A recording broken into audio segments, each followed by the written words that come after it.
Welcome back to Neon Lords of the Toxic Wasteland. Strap back in. Oh wait, I probably shouldn't try to log on Yeah. if you're logged in. What's up, Neon Maniacs? Ripped from the pages of the Pastanomicon, filmed in glorious marinara vision, I bring you Ravioli for Randy. Number 4, the post-apocalyptic episode, Joey. We're here. 4 episodes. 4 episodes. It's Insane. we are moving and shaking, brother. As you can see, Joey is streaming this from Facebook. There's some issues, some technical issues, but we figured it out. Like Like the gentlemen that we are. Yep. So They're hot on our trail. They know that we got something good and they're trying to take us down. you know what? We were just talking about Area 51. We Bob were just Lazar, talking about Bob Lazar. and then now all of a sudden, like, my YouTube goes wild. Are you a Clutch fan? The band? Yeah. No. See, we've never talked about music because I feel like we're like way far apart musically. I doubt it. I doubt you'd be surprised. You'd be surprised. It's not all Dean Martin and Louis Prima over here. I got some eccentric tastes. you like But you ever delve into the heavy metal portion of life? who, me? Yeah. Are you serious? Like- Well, I should say heavy metal, like death metal and like grindcore and like the deep dark abyss. I of all- haven't. I don't actively. I love listening to it. I don't have like any deep favorites, but Okay. I do. I am very into black metal Okay. and stuff like that. All right, But we'll when it pause. gets to- Oh no, go ahead. Go ahead. Sorry, I didn't. But mean when to- you get to the grindcore and all that, I'm not well read in that. well versed. Okay, that's fair because I was gonna bring it up eventually. We'll do a music episode. Let's do it. There you go. Great. Very productive conversation. Okay, and then yeah, I know we just jump off the rip talking. So then, but next week we already got next week planned out. Episode 5 is the sci-fi episode, sci-fi movie episode, and we actually will have our first guest. Awesome. Yep, and I have his book right here. Let me pull it up. I want to give him his due. Well, I thought I had it. Of course, I have a mess down here. Now, sci-fi, that is a huge net. Mm-hmm. Post-apocalypse, that was a lot of different areas too. But when you open up the door to sci-fi, Neon Lord, Yep. that is a huge net you're casting out there. Do we have some guidelines? No. No, Mm-mm. just straight sci-fi. Straight sci-fi. That's interesting. We'll go in a lot of different directions Yep. there. What book do you have there? So oh, this is yes. Lawman. Yes, I was looking at this today online. Yep. He will be our guest. Joe Martin will be on our first Excellent. guest.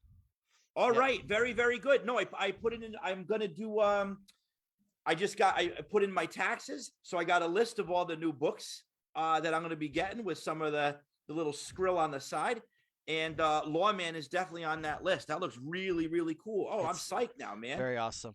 Yeah. So for the chat, if you see Joey talking, it's me. I'm under his account right now. We're doing a little ventriloquist act today. Yeah, I hacked the planet. Joey's Angelina Jolie because he looks so gorgeous tonight. Is that my avatar? No, you ever see Hackers? Oh yeah, Hackers, absolutely. it was I saw that in the theater, and then as soon as we left the theater, so it was neat. You'd walk down from the theater and like through this industrial park. Then there was like a pizza place. It was Troy's Rock and Roll Pizza, Mhm. and they had a payphone outside because it was back then, and we thought we were gonna do everything from the movie on the payphone, and none of it worked. We were very disappointed. That's that Catch-22 zine, which I've tried to look up and I could not find. It was all about phone freaking. Oh, really? Mm-hmm. I couldn't. Oh, I looked man. it up because we talked about it. I have too. I've tried. I have found nothing. Well, seeing as we're not on topic at all, but that's okay because this is like you're not on a time schedule, are you? No, no, Okay. no. Yeah, I know. Like it was a little discrepancy one time, but yeah. So we'll get No, to the. Everybody's good. I don't have to watch Encanto for the 16th time tonight. My kids are Excellent. watching something else. My kid actually got into the Cuphead animated show. If you're aware of the video game, No, I'm not aware of that. it's like the game looks like 40s Disney. Oh yeah. Yeah, they Yes, I am familiar. Netflix made a show, so he's been Okay. watching. It's a lot better than like Encanto. Yeah, for the 15th Yeah, time. yeah, yeah. No, my kids are into.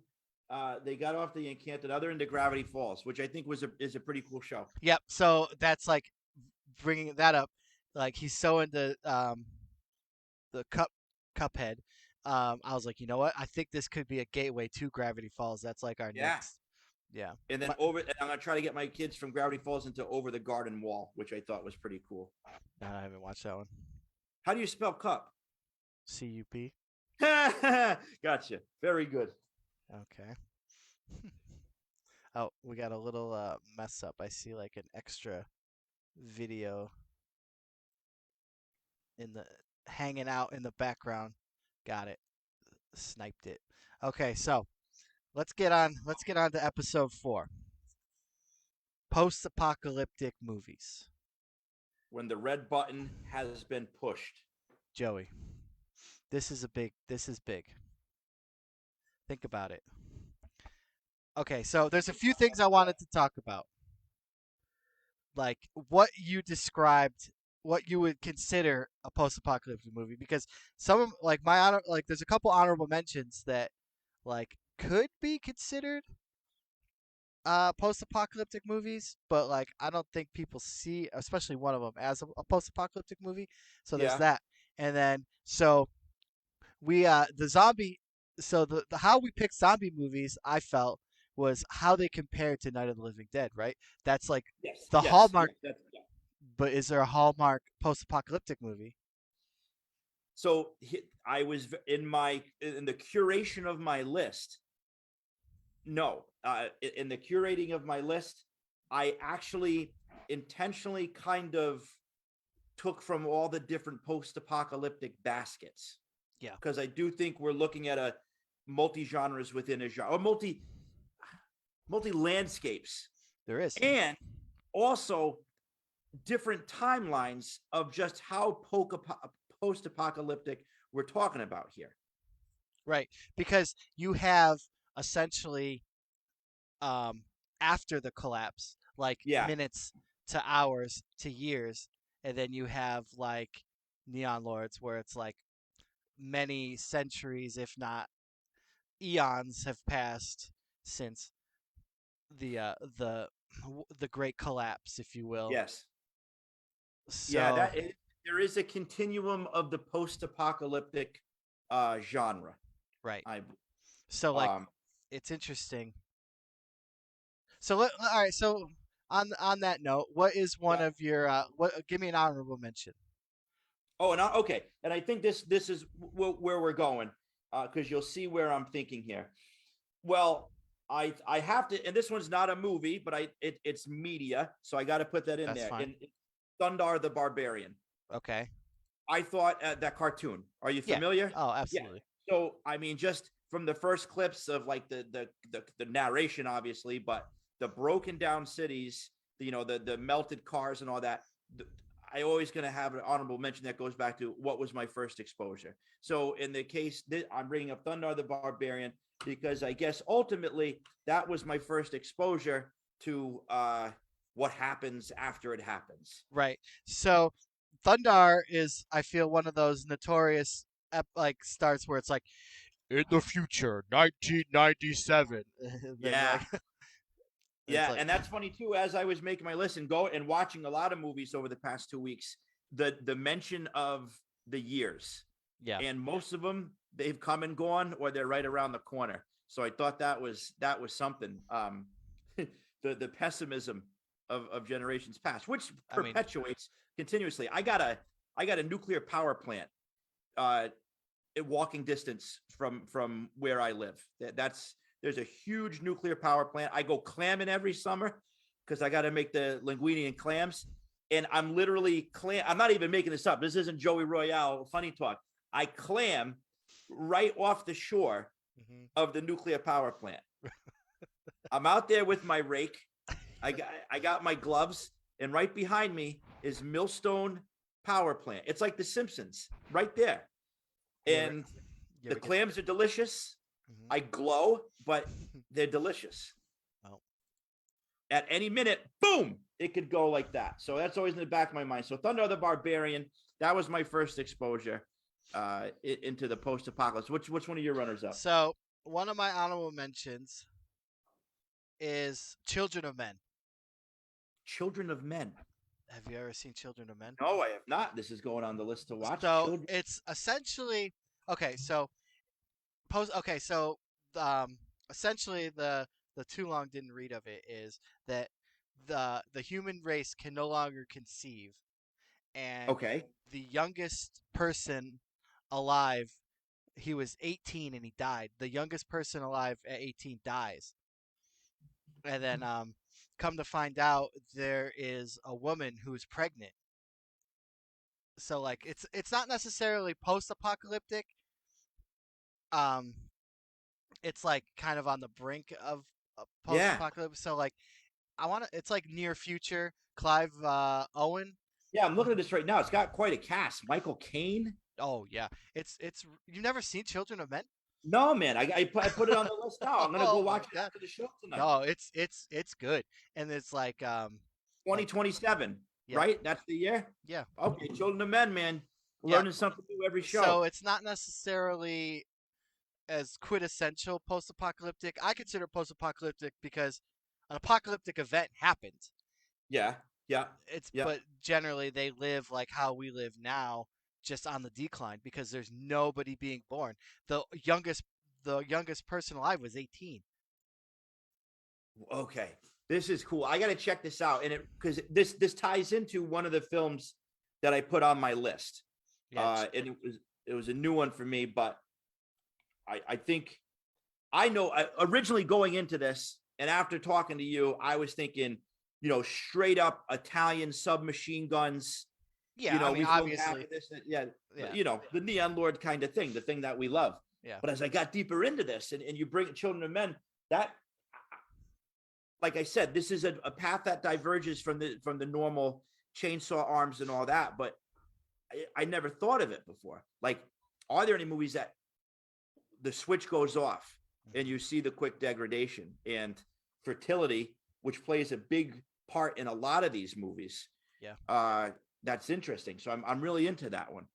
Yeah, I want to see that one. Actually plays into one of my Italian choices. Of course, I mean, Joey Royale's on, and we got to talk about Italian cinema.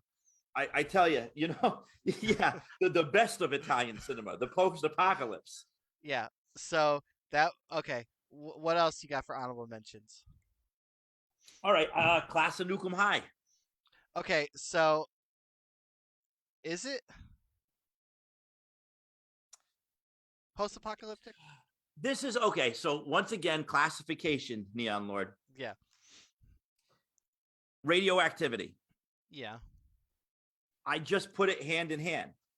If the radioactivity is leaking and you have mutants, it's the beginning of the post-apocalypse. And I look at a lot of those guys as mutants, and there's the monster and all that.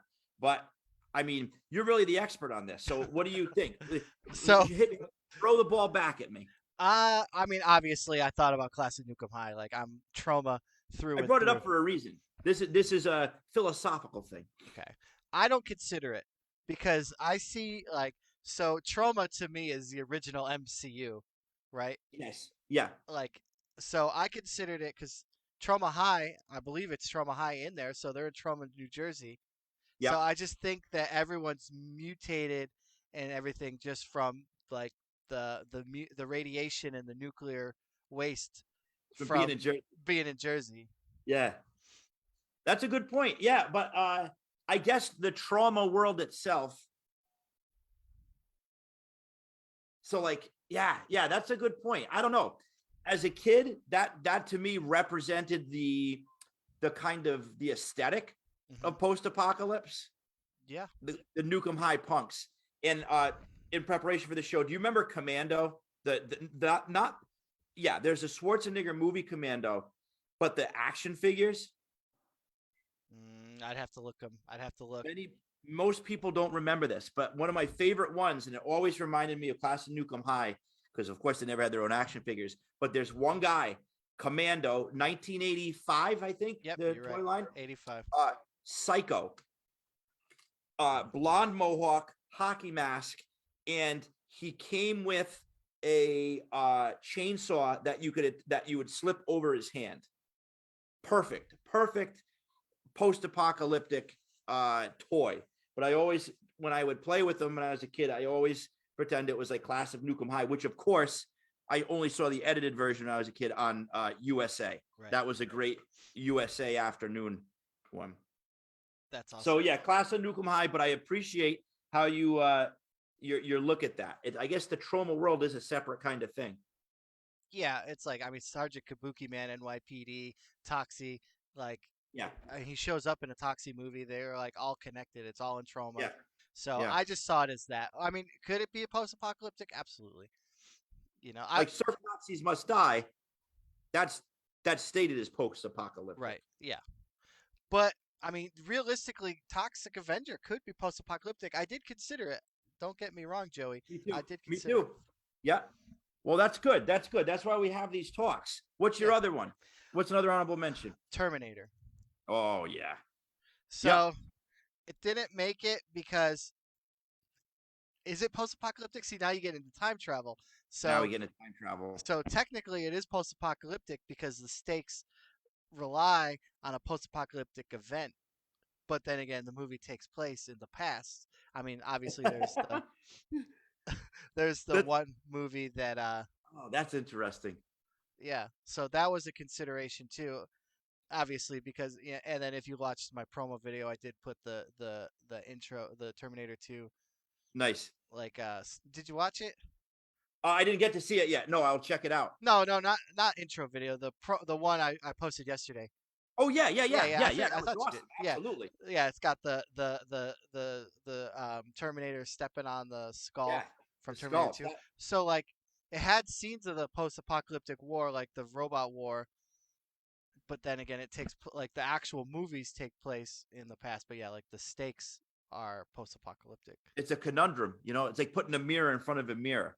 I think that's a good call. There is a post-apocalyptic element, and it wouldn't happen without the apocalypse. So that's a cool one. Yeah.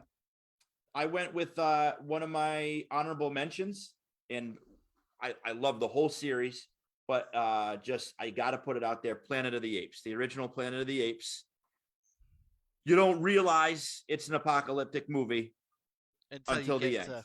Until you get to like was it Conquest of the Planet of the Apes is the one where it takes place at the brink.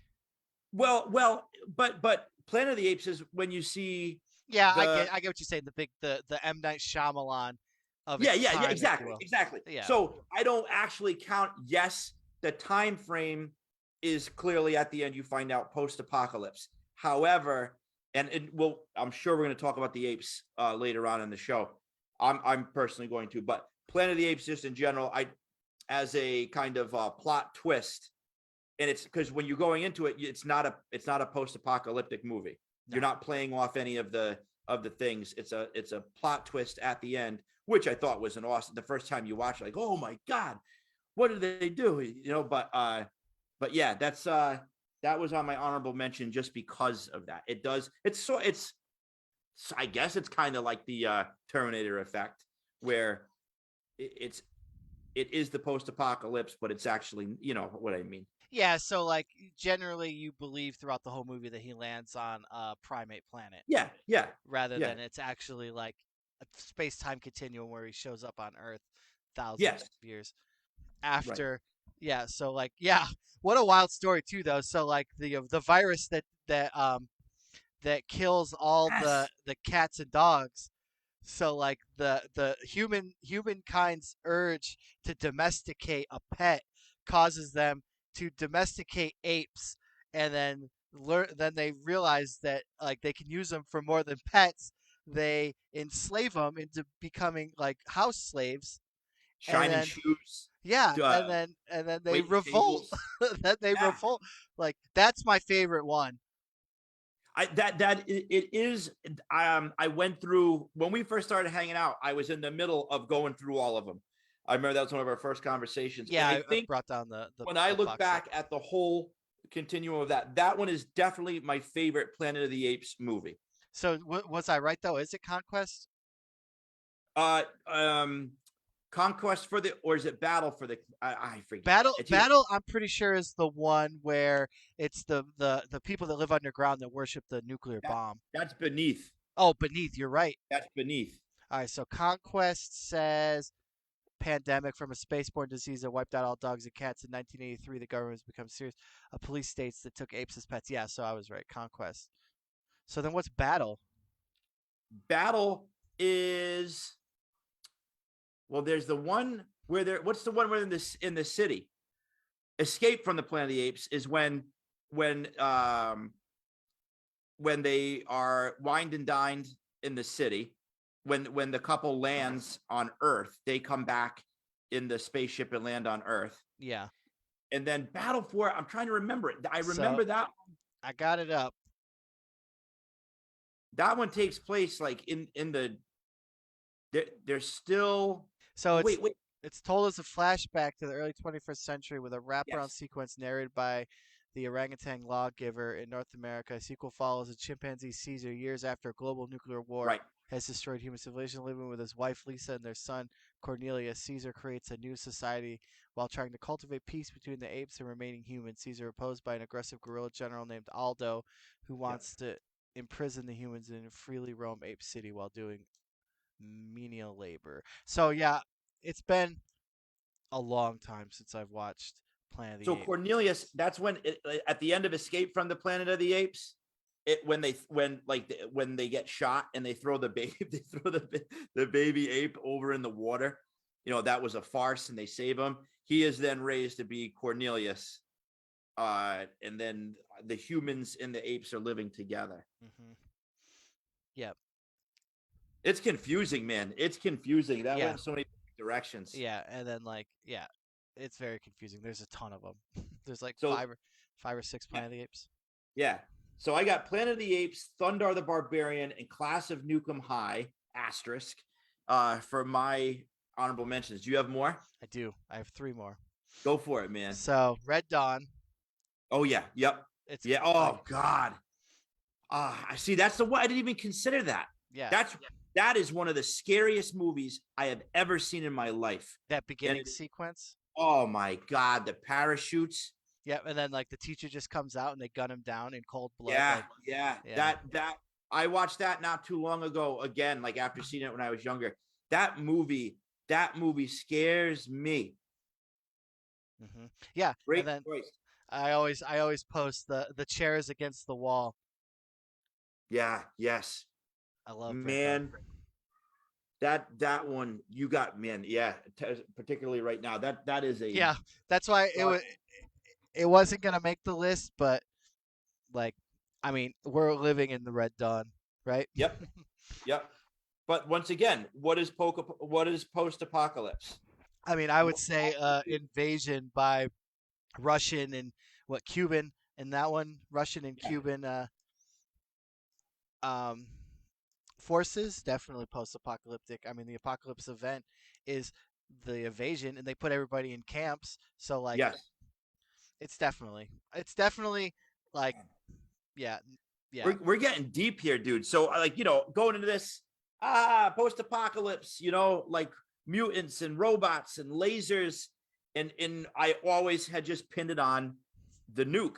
yeah. I But mean, I'm we'll looking get. into this. Well, that's the thing. That's I was gonna bring up. What like, like you got financial collapse, Yeah, nuclear war, a pandemic could yeah. cause like it's like You all. you mean like life? I know, like I hate to like bring it Jeez. up because like we're hitting close to home on a lot of these, but yeah, I mean like even I couldn't put a name on a movie, but there's probably like some well like Left Behind, like the Yeah, Christian yeah. movies, like that's post-apocalyptic, Sure, sure. Yeah, man. Wow. Oh, that's something. We're getting. and we're just hitting the honorable mentions. Yeah, we're just hitting honorable mentions, man. Okay, so then I have a tour honorable mention because one movie was made in the 90s and then they rebooted it in the 2000s, which would be the Judge Dredd series. Yes, yeah, So yep. obviously so post-apocalypse happened because you got the cursed earth. They forced all civilization to live in mega cities. Like you generally don't see it as post-apocalyptic. That's why it's made it. It would have made it to my list because I love Judge Dredd. Judge Dredd's one of Yeah, my sure. favorite things of all time. It's beautiful, like Chef's Kiss. Jeff's kiss. Yeah, obviously, like I 80% of my book is like drooling over Oh Judge yeah, Dredd. yeah, yeah, sure. So Um, the mega city. That is uh I think a big part of one of those streams of post apocalypse. yeah, so then it goes into 1984 Yep, because sure. you got the mega city he lives in there, Yeah, like Britannia or like Airstrip One or something. yep, yeah. It's it seems as if many cultures after they're destroyed, they start building up, up, Yeah. up, up. Well, yeah, I think Dread more along the lines of the Cursed Earth, like it's inhabitable, but Yeah, except for the mutant roving gangs of mutants. But yeah, but yeah, you're right. Like so, like a cataclysmic event happens, and then it's like the Black Plague. You know, they all like form, yeah. like get like the survivors get together, and then yeah, they wall and build up. Build up. Yeah, man, this is blowing my mind. This is freaking me out a little So bit. here's one Yeah, that's post-apocalyptic, or is it? Logan. Logan. Like Wolverine Logan. Yeah. Talk to me about this. So Professor X killed all the other mutants. Yeah. And so it's a post mutant apocalypse. Oh, okay. All right. Well played. Well played, Neon Lord. Well played. So So it's definitely the mutant apocalypse, which is a constant theme throughout X Men. oh, absolutely, absolutely, And going back to the question of who will survive, the mutants or the normies. exactly. So like yeah, so it's technically apocalypse to Logan Yeah, because yeah, all yeah, the yeah. It's a good point. I personal like that. apocalypse. I like the way you're thinking. I like the way you're thinking there. Yeah, then I get into my list and it's all robots, chainsaws, Well, same and thing. Same thing. I think I have one kind of serious one, but the rest are the ooze and slime and grease kind of yeah, a which is post-apocalypse. okay. That's what the people are here. Yeah, I did so absolutely. I went for the left of so my list 1 through 6. That's left with the exception of one, which was a movie to me. It's like the left of the dial apocalypse. that's okay. That's fine. It's like let's That's what enjoy people it. want. Let's chew bubble gum. That kind of thing. Yeah, and then Vienna Beef in the comments said original comic Old Man Logan was baller AF, which it was. It's like I actually read Old Man Logan. It's awesome. Are you aware of the? I have not read Old Man Logan. So it's essentially a cross country buddy story with a blind Hawkeye who gets in Wow. with I don't know who he's delivering. He's delivering a package to somebody in New York. I can't. It's been a while. Like Old Man Logan's old now, and Yeah, yeah. New York's controlled by Red Skull, who he wears the Captain America. So the apocalypse in Old Man Logan is genius. So Red Skull decides instead of like Magneto fighting, Storm or something, Yeah, yeah, yeah. he takes all the villains and then matches them and has them go after superheroes that they know they can kill. Oh, dude, I'm not joking. I am getting this tomorrow. Oh, it's phenomenal. So, th- like all the supervillains wipe out all the heroes. Obviously, Logan survives because he has the high healing factor, Yeah, and yeah, sure. he takes a vow of not violence, like in the movie. But then Hawkeye, they don't kill because they don't consider him a hero. Oh, that's gotta hurt. Yeah, see, that, that that's like that's insult to injury, right. man. Yeah, that's like the Oh, that's worst. the ultimate defeat. Yeah, You're so not even a hero anymore. he ends up taking a job. They live in like Hulk country, like the Incredible Hulk runs. Yeah. Like it's like yeah, like hillbilly Hulks, like run like California or whatever. I mean, this has been a while, so I could be getting some stuff wrong. And then they cross country, um, like travel to New York to deliver this package. But like one of the cities is built on Ant-Man's like when he turns giant, he Yeah, dies yeah. giant and his skeleton is still Oh there. Like it is. man, Yeah, are you I serious? swear to God, it's phenomenal. It's so worth the read. I am well. I'm so upset I missed this, but now I'm also so happy I get to experience something new for the first time like that. That sounds epic. Ant-Man's skeleton. Yep. It's just like, and then there's like Spider-Man's like Peter Parker's kid is involved. I don't remember. I'm all over this, man. I Thank want to you. reread it Oh, I'm too. so psyched. Thanks, There's like Beef. there's like some Ultron. Yeah, Venom T-Rex in it. There's like Ultron robots. Beef, if you I don't know. Beef has probably a better memory of it. So I actually read it, which I should still do it. I did the Marvel comics like app. You pay Yeah, like yeah, yeah, $10 a month. You can read all the yeah. books you want. I did that I read like so much, like original Civil War. I read Old Man Logan through there, like the old Cloak and Dagger Yes. books. I liked all the what ifs that like it's just like and all the original like The what Avengers ifs, books. man. I used to love the what ifs. Me too. That's such a cool series. I Yeah. just got deep into I went through a Namor phase, a cool submariner phase. Yeah, Old Man Logan is yeah, I talk it up. Actually, All right, I'm I'm glad that's on my list, man. I'm downloading that or getting that tomorrow from the store. Francis Zorg approved. so Yeah, that's a whole other thing. I want to give a shout out to Beef. I was talking to Neon Lord before. Since our Neon Lords game, my kids are getting pretty sick of it, but I'm running around the house saying, anybody else want to be a tough guy? So it was great playing with you and meeting you, man. Hell yeah. Frank Zorg approved. Yeah. Franco Zorg. All right. So now we get into the big meatballs of the list, the spaghetti Oh and the man, meatballs we've been cooking this for 2 weeks. You should simmering. smell the sauce coming Oh, off of that. It's glowing a little bit, but yeah. I'll still take a little piece of bread and dip it in there. What's your number 6, brother? My number 6 is Doomsday. Tell me about it. So Doomsday, let me pull up I'm the gonna look up the IMDb. poster. Yep. So unfortunately, chat, I had a long day or a long week, and I unfortunately wasn't able to dig through all my VHSs and DVDs for all of them to hold and show. But Doomsday is what year did it come out? Looks like 2008. 2008. Yep, 2008. Malcolm McDowell's in it. Bob Hoskins is in it. Oh So like man. essentially, it's like a lethal virus spreads throughout Scotland, infecting millions and killing hundreds of thousands. To contain the threat, acting authorities brutally quarantine the country as it succumbs to the fear and chaos. The quarantine is successful.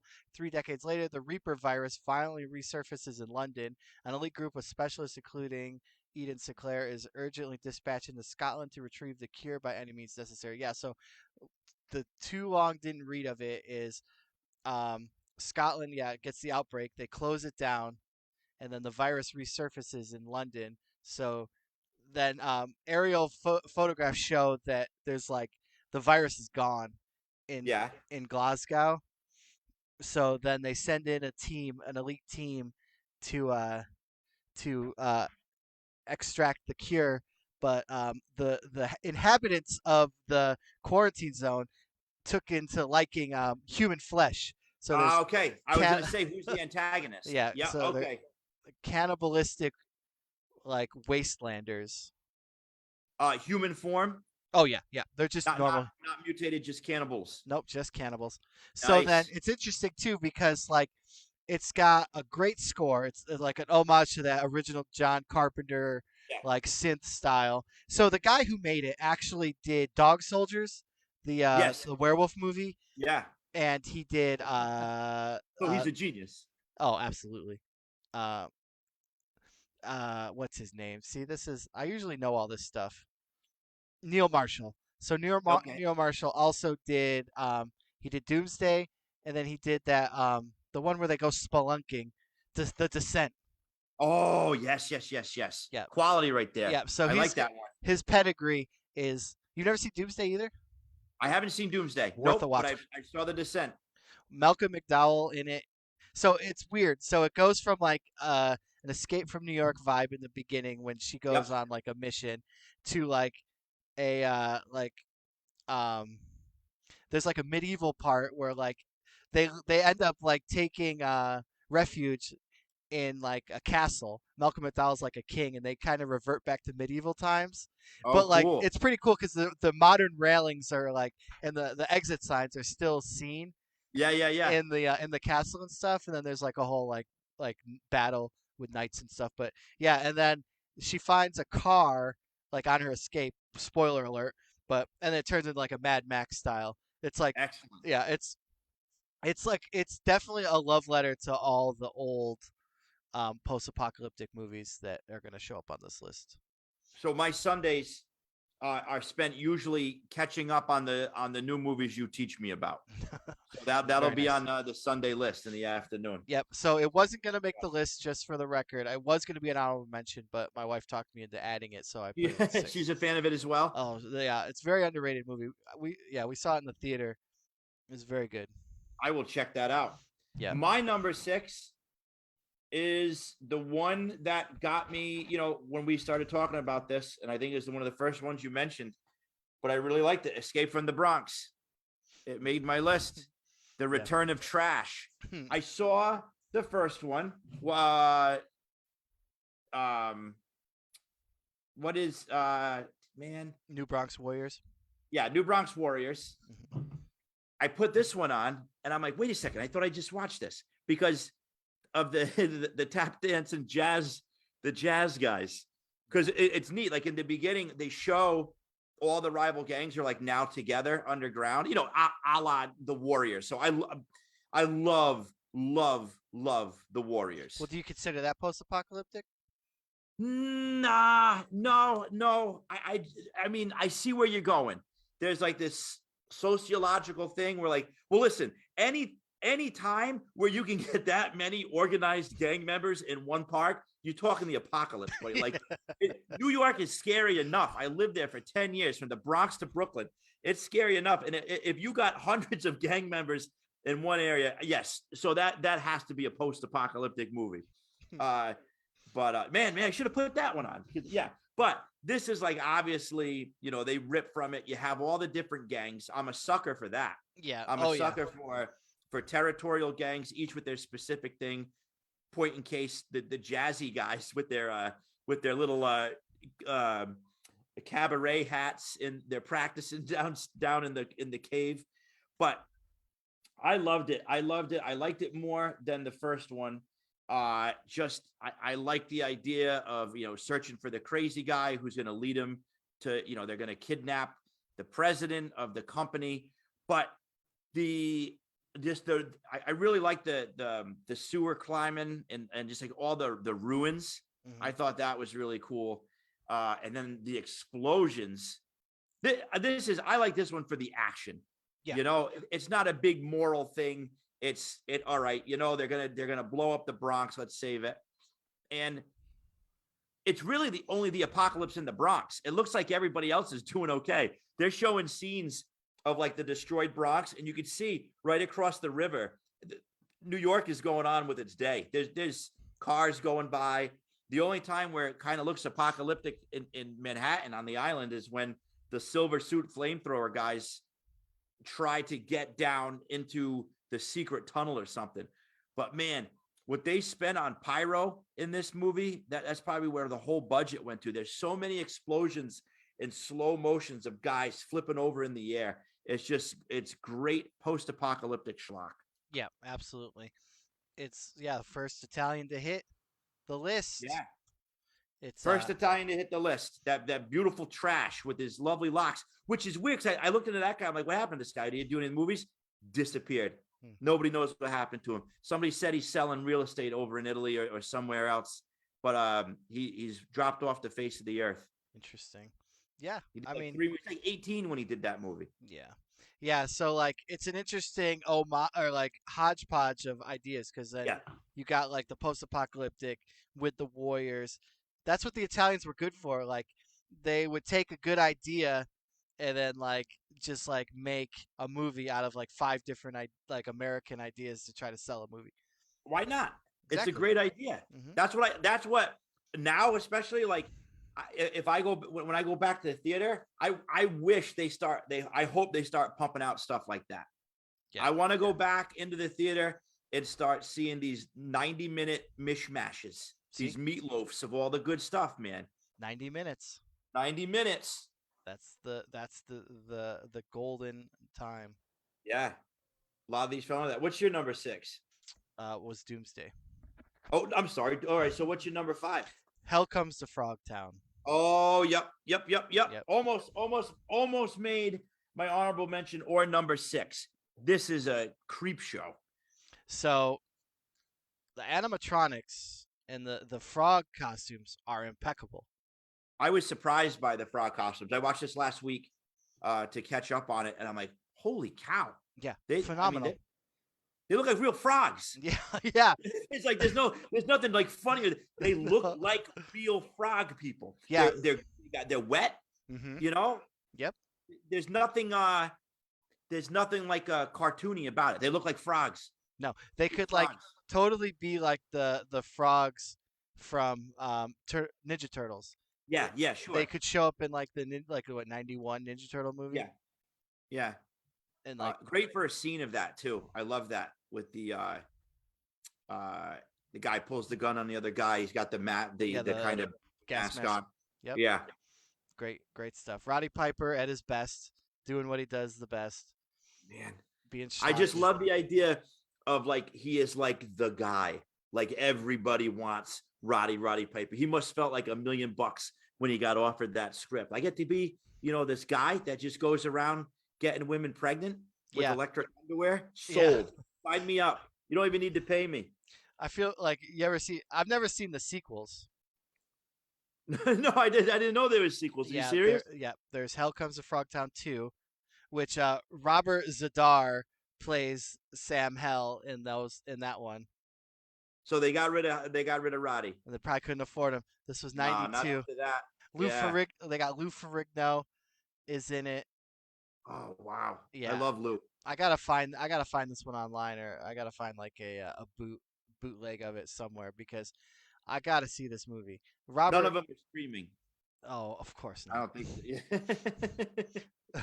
Hell Comes to Frogtown, man. You could. I was watching that. I cringed. You felt the pain when he got shocked, but yeah. Oh yeah. What a strange idea for a movie. My wife walked in. She goes, "What are you watching?" And I was telling her, she's like people invested money into that idea. Mm-hmm. They sure did. What the golden days where people went out on a limb. So, and then there's also Toad Warrior. Is that part of the family? Yes, I believe so. So, okay, this gets into a whole nother thing. So then you got Max Hell Frog Warrior, a Zen rough cut. So there's the rollerblade movie, and then there's the Rollerblade 7. Like I don't know, it's the whole thing. Like I don't know if we got time. So like okay, I won't get into it, but yeah, so there are sequels. Okay. And there's this guy Scott Shaw that made like these weird movies. Like fan films of it, or these are canon? Or Robert Jackson, Scott Shaw are the directors. I don't know if they're canon. I'll have to. Frogtown canon. We are getting deep here tonight, man. Well, it's something. So he's kind of like the Room guy there. What's his name? Oh yeah. I know who you mean. Yeah. From Tim. Yeah, yes. I know exactly. It's Tommy Wiseau. Tommy Wiseau. Yeah. Yeah. So he's kind of like one of those guys, and he made like all these movies. It sucks. I have Rollerblade on VHS, but like they're like these weird. Yeah. I wish I pulled it out for this, but I didn't have time. Like I said, I would have pulled out Rollerblade. But yeah, that's a whole other thing. We'll all right. So yeah, man, we have so many paths to. Oh man, this is great. Yeah, we're gonna do this in the 90s. Yeah, I didn't want to. Yeah, Hell Comes to Frogtown is a very slippery slope. Phenomenal movie. Highly recommend. Roddy Piper, can't go wrong. The effects are insane for the movie.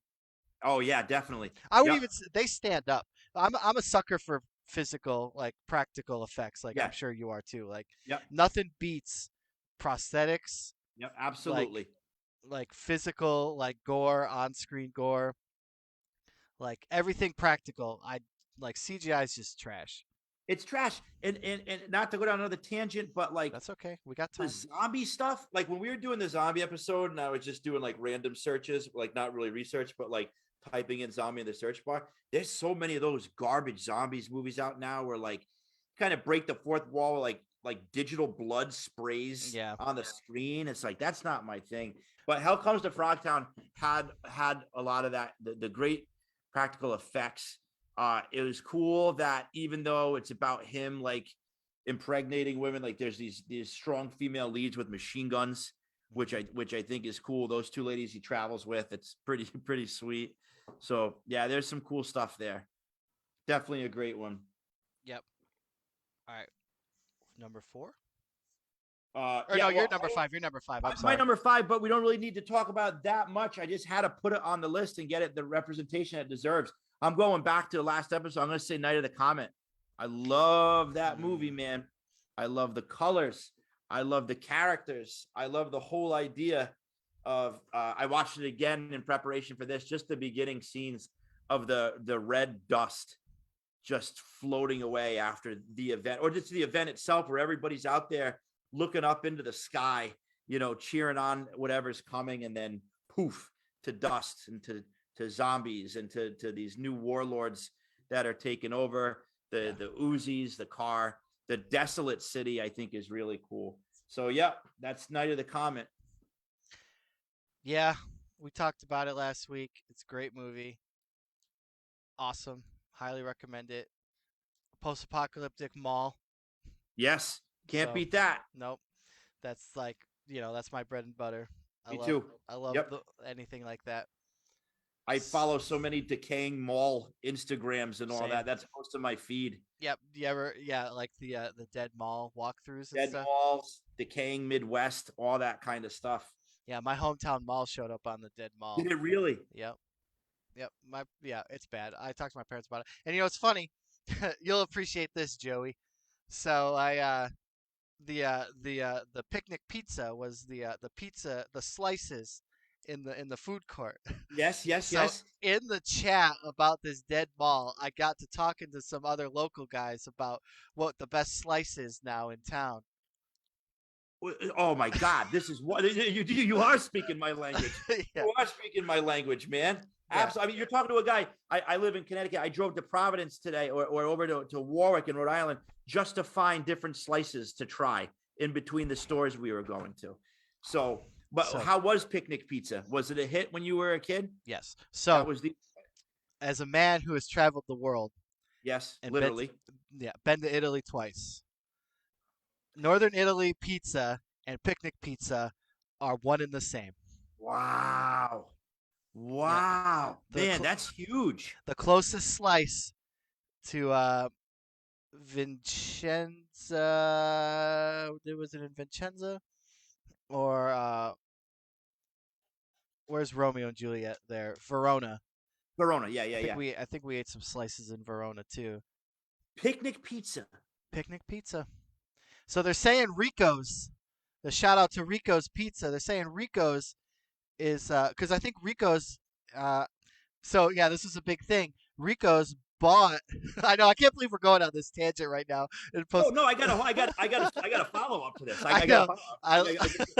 So I'm doing this back and forth with these guys telling me that Picnic no longer exists. Rico's Pizza bought out Picnic and is in the mall in the food court of the. What's the pizza? Is it comparative? Like, did they take the recipe or? So here's the thing. So I was like asking my dad. I was like asking him a billion questions about this Picnic Rico's Pizza situation, Yeah, right? yeah. So he's like, well, what does it matter? I was like, well, I need to know. What does it matter, Dad? It matters. I was like, the Rico's recipe in the original Picnic ovens and the original, probably the same pans, Oh, you know? same water, same ovens. Yeah. You're onto something. How does it stack up? Well, I made the pilgrimage and I tried the slice. It doesn't stack up. Oh, I'm sorry. It's all I'm right. sorry for your loss. I just got to go to Italy. That's incredible. Yeah. Incredible. Was it a sit? It was like a place you walk up to, or was it a sit down place? Oh, it was like a counter with Counter like place. all it was a counter with the toppings right there Oh, nice. and the oven right behind them. That's it. Yeah, beautiful.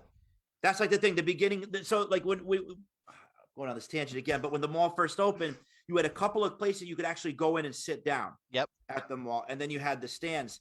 And those stands, I remember, like we had Roman Delight, absolutely gorgeous. That was a place you actually had it. You could go in and sit down. There was like maybe 3 kind of tables, all white subway tile, and they had a big fat, like a chef statue that everybody go up and rub his belly. And you'd get That's while you amazing. waited for the pizza, they always give you like a little sample slice, which was always like 16 times better than the actual pizza. They cut it really small. Oh my god! But it's yeah. A long story, but we can talk about No, food place. we got time.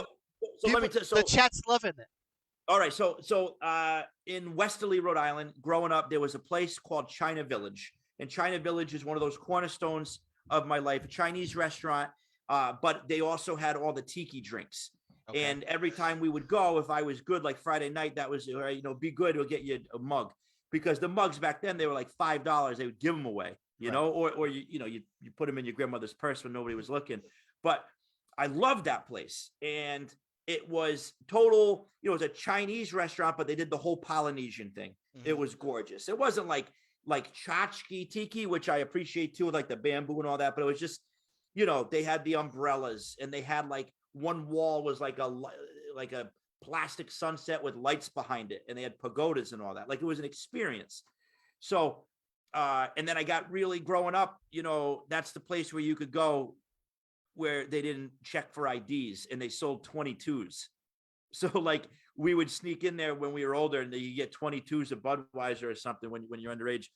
And I can talk about this because they're gone. The poor guy, he lost the restaurant, but I just ordered a bunch of, I found postcards from China Village on eBay, and they just came in the mail the other day. And I was heading over to and the people that owned it now own, I found out, I was so surprised about it, they own another place. So all the flavor from the 80s has now been carried on. And I thought your story was going to end like that. And I'm sorry it didn't, but it got me thinking, because we drove by there today. I saw Chen's, and I told my kids, this is a magical place that you will never understand why this is so important to me, because the next generation took it, and you can still they still have tiki mugs there. Yeah. So Yeah, unfortunately, the picnic pizza no longer exists. rest in peace, Picnic Pizza. Rest in pepperonis. Triangle or a rectangle? Come on, triangle. Oh yeah. Traditional Yeah. Sicilian, or not Sicilian, Neapolitan slice. Neapolitan. Yeah, see, and that's the thing.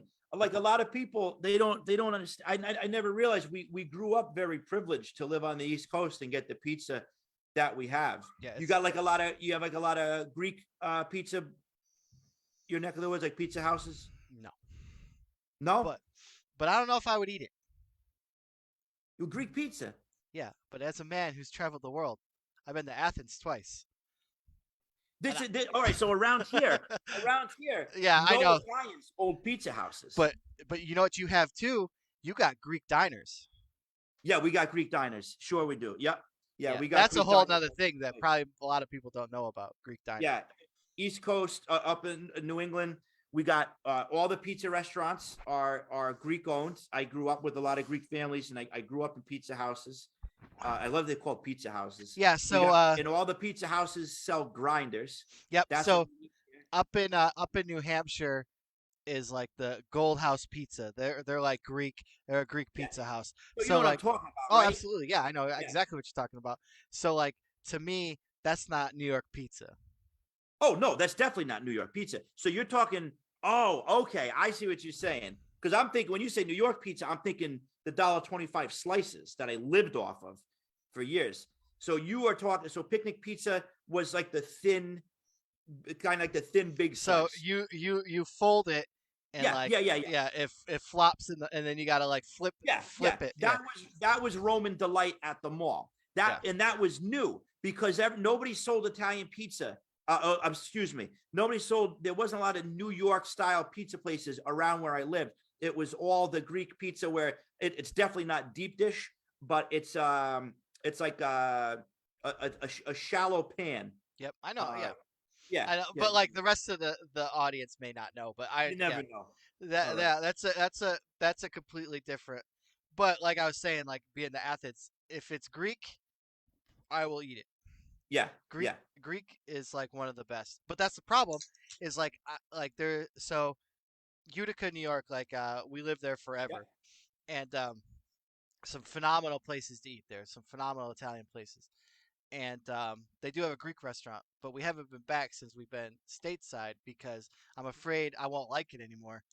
I see. In this, you're talking about Greek cuisine. Greek cuisine, yep. Yeah, Greek food is probably. I'll say it's probably at the top of my list. Like if like, and I wish there was more. We have wonderful. So I was spoiled growing up. A lot of my friends were Greek growing up, and I had dinner at their house all the time. We went over there for the holidays, my parents and all that. And we have a couple. We're very lucky. We have a couple of actual Greek cuisine places by us, but they're hard to find elsewhere. Okay. You have to be. You know, I lived in Queens in Astoria. Once again, Yeah. left my town, went to a Greek town. Oh, I love that stuff. All right, let's yeah, I know. I know. They're like, "Hey, this is a post-apocalyptic show, guys." You're right. But I yeah, like love my food. I yeah, love my food. especially like when it comes to that stuff because there's something special about the East Coast, especially like New York, New Yep, England, like area that it's different here. Like, but anyway, I digress. I So agree.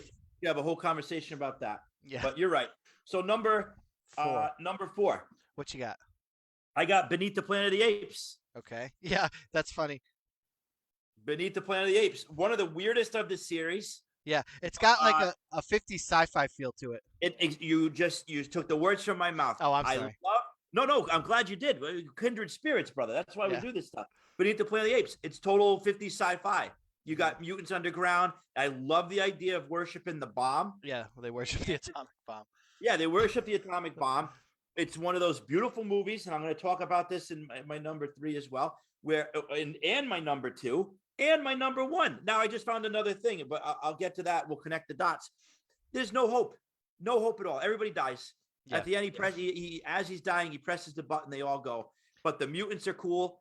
You got the whole thing where they take off their masks and they're all mutanty and warty. They got the. Go ahead. Oh no, go ahead. Sorry. They got the mutant powers. Where they do the telekinesis and the no, not telekinesis. The heck. I'm all over the place tonight. Telekinesis is when you move things with your mind. I'm talking about they can speak through their mind. Yeah. So yeah. Telepathy. Yeah. Telepathy. They got the telepathy and they got the pain. They do the pain just and you hear the noise. So I thought that was really cool. I like the idea, although I never understood the geography of it. Where like he ends up in the I'm underneath Lincoln Center and he's in the subway, but the only part they get into the subway is like there's a phone and maybe like a subway sign. But I thought that was a real cool one. I like how as a sequel they went completely off like rails. Off the rails. Yeah, right away. You got a guy that looks just like Charlton Heston. Like the main character looks like Charlton Heston. You know, it's like, wait a second, what's going on here? And they had the flashbacks. I love all that. It's just a great piece of cheese that I also enjoyed, and I love the fact that everybody dies at the end. Yeah, it had a very Twilight Zone episode feel to it as well. Very well put. Very well put. That is, you could just see Serling at the end of it doing a concluding narrative there. You know, we could actually do probably top 6 best. Oh yeah, buddy. Best Absolutely. Twilight Zone episodes because absolutely, I guarantee you're from the same cloth that you watched all the Twilight Zone marathons when they played them. WPIX, like, absolutely. 4th of July. 4th of July, yeah. And New Year's Eve. Yep. New Year's Eve. Yep. What did you grow up with WPIX? That was a New York channel, Channel 11. I would assume so. I'd have to see. Yeah, absolutely. Absolutely. From a very young, I remember it was my first house. That's so I was up from like 2nd, 3rd grade. But I won't tell you what I saw that scarred me for life because that'll be for another episode. But Yeah. That'll be probably So, my number one. Oh, great idea. oh So man, what's yours? Number four. my number four is a split. So this is a controversial pick Mm-hmm. because not necessarily the pick, but it's so high on the list. Okay. All So right. I got Road Warrior, Oh, sure. and I paired it with Tank Girl. What do you mean paired it with Tank Girl? What are you doing here? So, what do you mean? I'm intrigued. So Road Warrior, Tank Girl, they're from Oh, the so they're you're tying them. yeah. I see. I Okay. say because they're from the same kind of general. I mean, obviously Tank Girl is like a 10 on the Gonzo scale Yeah, yeah, compared yeah. to Sure, sure, the sure. Road Warrior is a bit more mild in the Yes. 6, like Yeah, yeah, 6. yeah, yeah. It's not full Gonzo. I would even say it's probably a 4. It's fairly mild in the Gonzo level. Yeah, On you the got console, yeah, yeah, yeah. yeah, yeah, yeah. They don't get deep into. Yeah, I think that's the way to put it. Yes, but both beautiful movies. I mean, Road Warrior is. I So, mean that. yeah, so that's why I brought up the gold standard. Is Road Warrior the gold standard for post-apocalyptic movies? Um, going into this, it's one of those things where like it's like the Night of Living Dead conversation. Yeah, exactly. That's why I thought about this. I would say, and then it's high on the list. Like probably a lot of people were expecting Road Warrior to be number one, Right, right, right. Yeah, but I love it. I mean, like it's a very influential movie to me, and I've watched it a billion times. And you should see like my DVD is like it's like one of the first DVDs I ever bought, like in like '98. yeah, It's sure.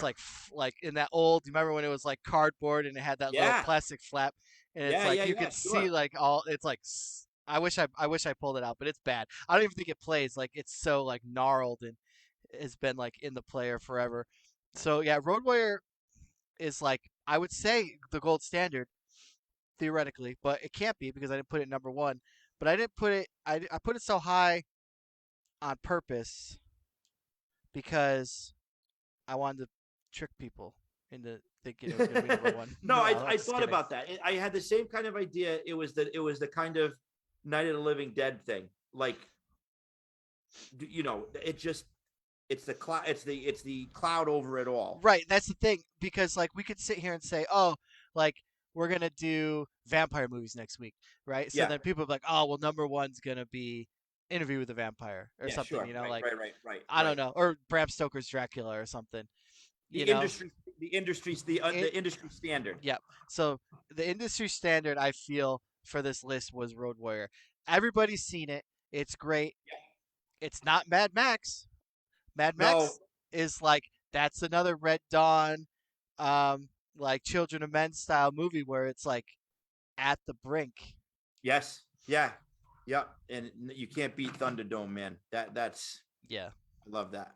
So But yeah, yeah, you're right. I appreciate you putting this on here because that to me, like I didn't know if I was going to go down that road just because it is kind of the all encompassing. yeah, exactly. I didn't even want to put it on the list, just because just because everybody knows it. It's been done to death. I'm sure if I, This is this is Neon Lords of the Toxic Wasteland. yeah, It's in our DNA, you know? yeah. So that's why I didn't. That's why I didn't put it number one. Which I don't even think it deserves number one. It doesn't deserve number one to me. So I would agree. Yeah, it's not. I didn't even put it on. No, that's and beautiful. if you were to say, hey, pick one of the Road Warrior movies in Mad Max, it wouldn't be in the top. I love those movies. Don't get me wrong, but Yeah, exactly. Like they're good, but yeah, like Fury Road. Like here's a big disclaimer. I fell asleep in the theater and I've never seen it again. oh man, that's hilarious. That's great. Yeah. That's great. So Yeah, those were cool. They didn't hit me like the originals. They didn't hit me like the originals. all right. Number three. Yep. This goes back to how we started this whole conversation. Never heard of this movie before until my TV started figuring out what I was watching, and it's called Testament. Are you familiar? Mm-mm. All right, I never heard of this movie. It is absolutely depressing. It is your normal suburbs. Everybody's out doing their thing. It comes on the radio that there are terrorists dropping nukes all over the world, all over the United States. The only thing you see really is just a quick flash in a family's living room. Mm-hmm. And what I like about this movie that struck me is how fast you see the degradation of the environment. Garbage stops being picked up. This is an 80s movie. Garbage. Yep. So it's like one of those cool 80s neighborhoods. The garbage starts being picked up, which really struck me because you never think about that at first. You know, it's the garbage not getting picked up. It's people running out of groceries. It's your neighbors starting to break into your house in the middle of the night. But then the worst is people just start dying. They just get sick and die. And like the cutest kid in the movie, they wrap him up in his blanket and they dig a hole in the backyard. It's horrible. There is nothing redeeming about this movie. It's basically, hey, if it does really happen, this is what it's actually going to look like. And we're going to tear your heart out doing it. So in terms of like, if I'm thinking about like, you know, if we're playing a game, if we're doing like a Neon Lords, that was like the original, one of the original scrolls they found, you know, like Garbage Day didn't come again. And it's starting to, and like this person died. And so it takes no mutants. You don't need mutants in this. This is true. The apocalypse has happened. You know, there's no antagonist except yourself, your mind and life. Horrible movie, but it's on the list because it really struck me when I watched it the other day. It's ultra realistic. Reminds me of when you talk about it, Testament. I got it on there for everybody watching. It reminds me of The Road. Yes, it's like The Road before it, but it's like like 3 years before The Road. Yeah, it's like when it just happens. So absolutely, it's like The Road could be a sequel to this movie. Very cool. It's 15 years later. Yeah, I got it. I got it on the list. I'll definitely check it out. It's very interesting looking. Dad never comes home. Like Dad goes to work and he had to stop by somewhere. It's like they're always waiting for Dad. Oh, it's a tearjerker. Brutal. So that's my number 3. No. If it's a post-apocalyptic movie, I'm not looking for salvation. Well, I'm glad. Okay, so my number 3. I'm glad you went somber because I'm gonna take that Gonzo dial. I'm gonna crank it until it breaks off, and then it grows its own hand. I'm going crazy, and I'm also glad that you picked Night of the Comet because this is another movie that showed up, actually episode 1 of Ravioli for Randy, and I went with Turbo Kid.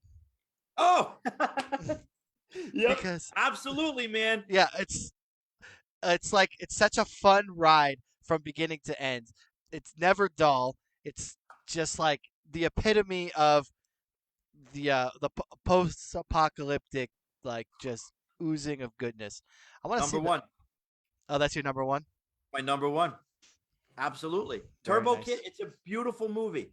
Yeah. I put it on. I said the first 5 minutes, I'm like, this could either go one of two ways. I'm either going to fall in love with this or this is just going to be too tongue-in-cheek for me.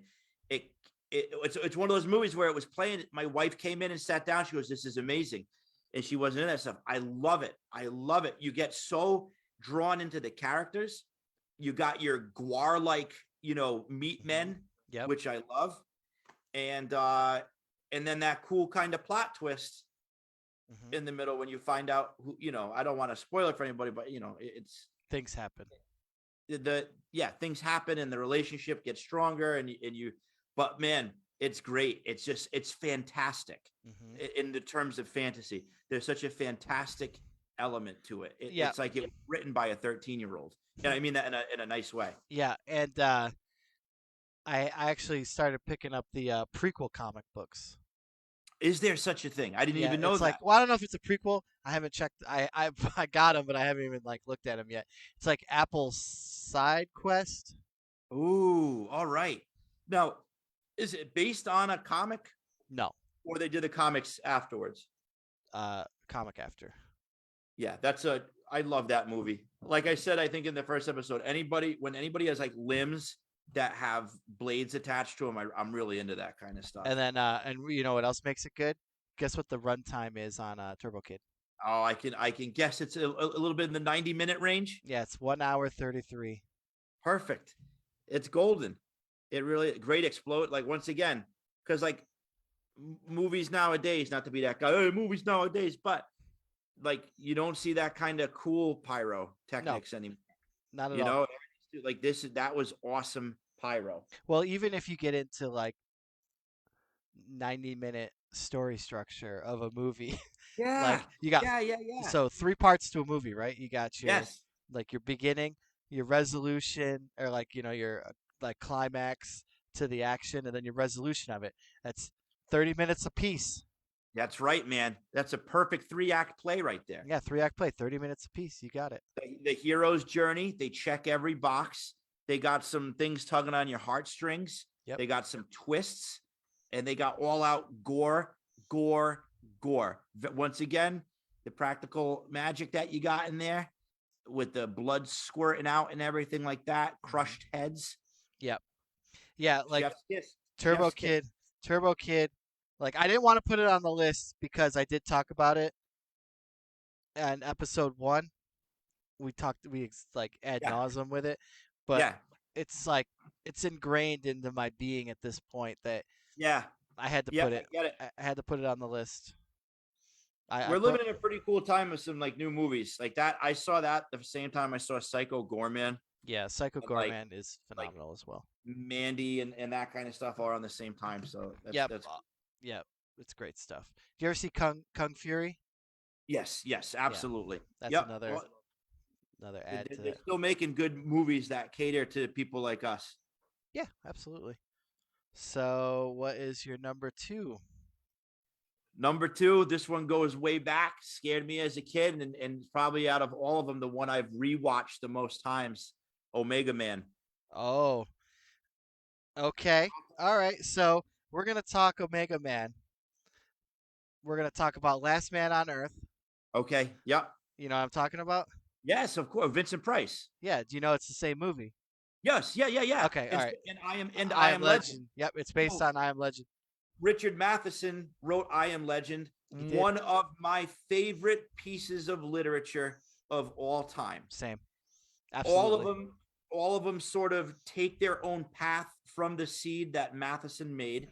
None are completely true to the text. None of them. But man, what a well-written, once again, heart-wrenching, scary. That book scared me. Well, yeah. That was So like one of the books that scared me. right in the beginning, it's nightfall, Yeah. and he's in his house, and all he can hear is all the vampires outside calling him to come outside, like telling him to come to them. Yeah.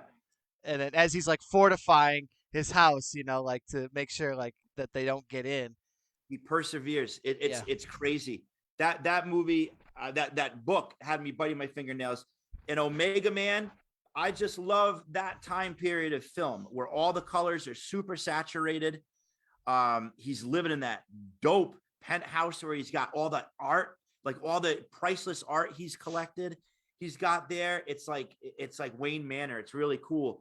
And then just the whatever, the mutants are scary. Oh yeah. Those are scary. The albino, and they got the eyes and the sores, and they're relentless. And there's this whole like cult religious aspect that I love about that. That's a big thing with me too in post-apocalyptic movies, like the presence of cults.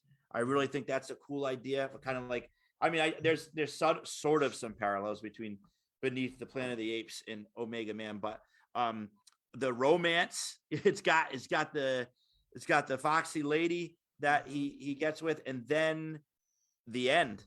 Once again, I mean, I'm sure by now, hopefully everybody's seen Omega Man. I'm not going to spoil anything, but well, if they probably never even heard of it. Maybe, so I won't spoil it. But a cool gun too. Oh, awesome! The gun. scope on it. Yeah.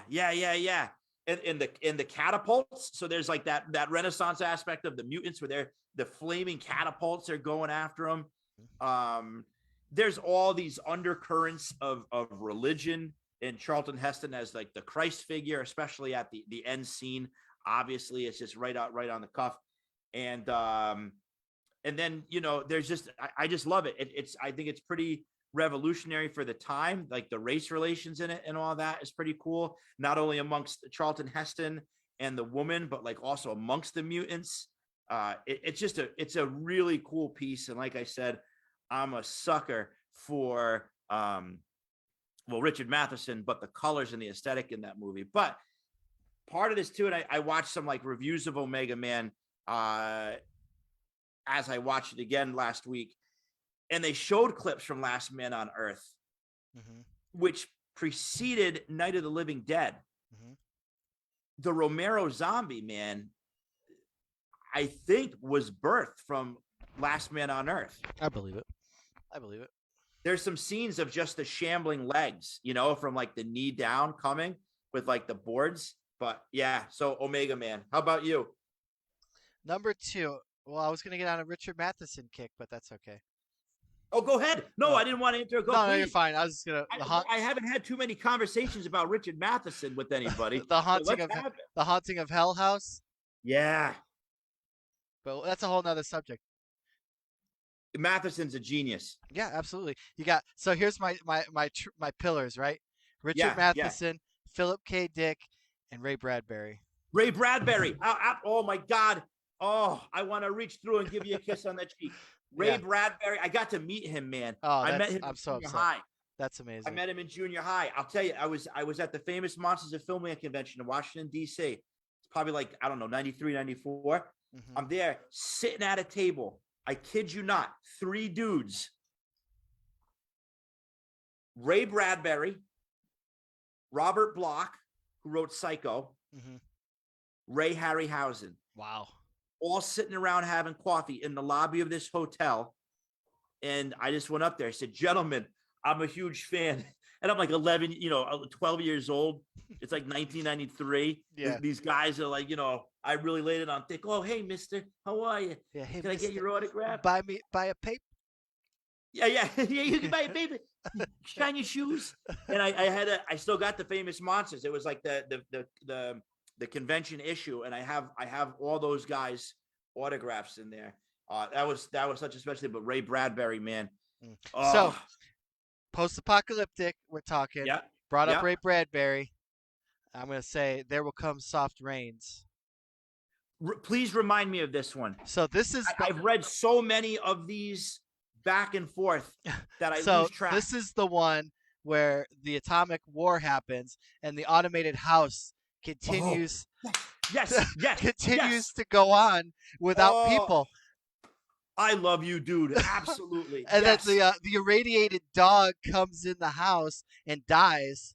Yeah. And then the mice Roombas come in and clean it up, and then the house catches on fire and ends up just like an allegory of the family dying. I was going to ask you, is this the one with the mice? Yeah. Yeah. Oh man, what do you remember? Which book that was in?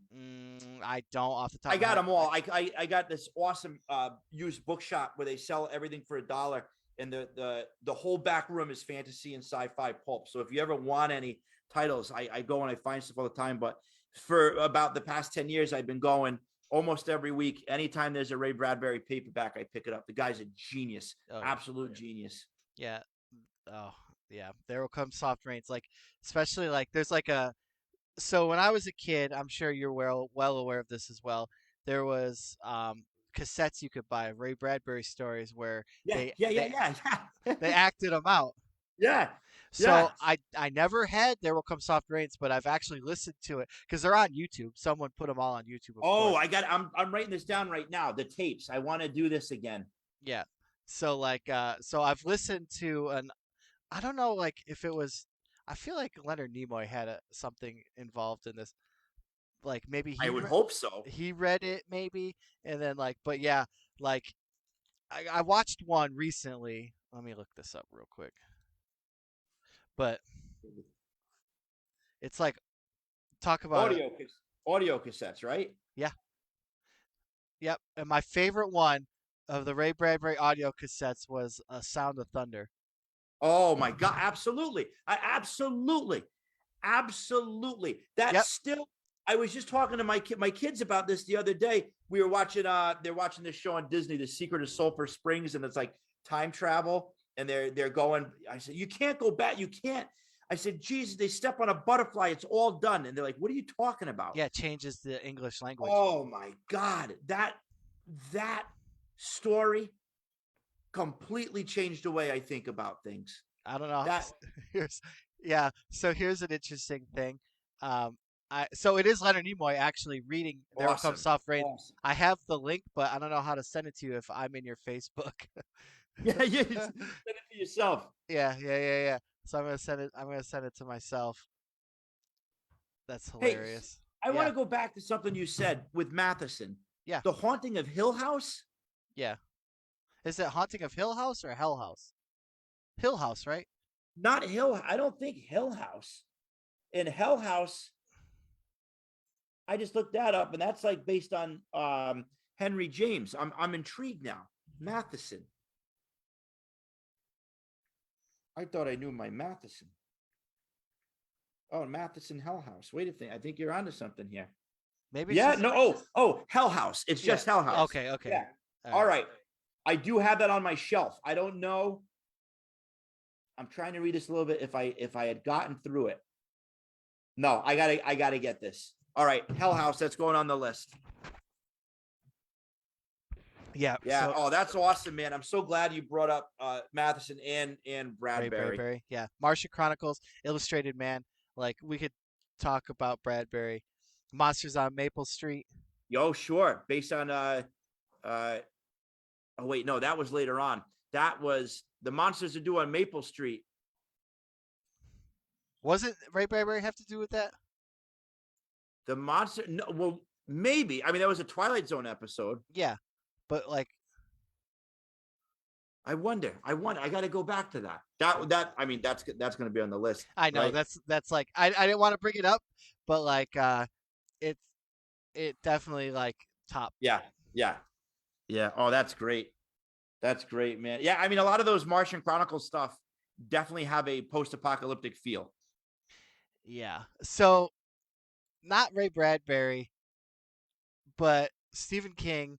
I never read the book, but Hearts in Atlantis.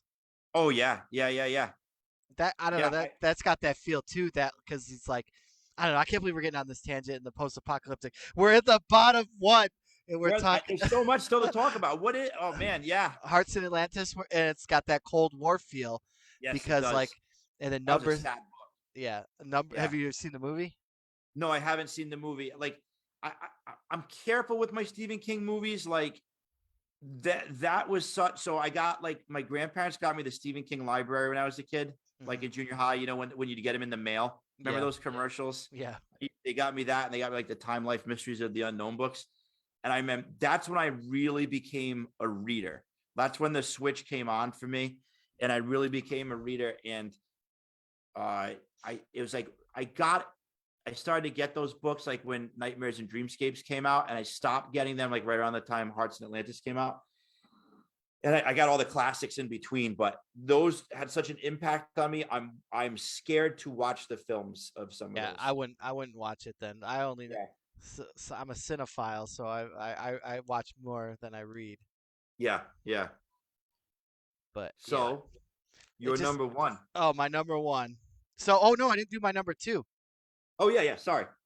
So I had to go with my Guido brethren and do 2019 After the Fall of New York. Yes. Awesome.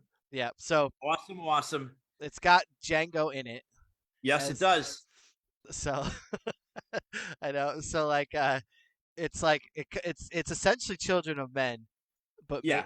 so it's the same thing. They hire like this like Mad Max style Snake Plissken character to infiltrate New York to find the last fertile woman.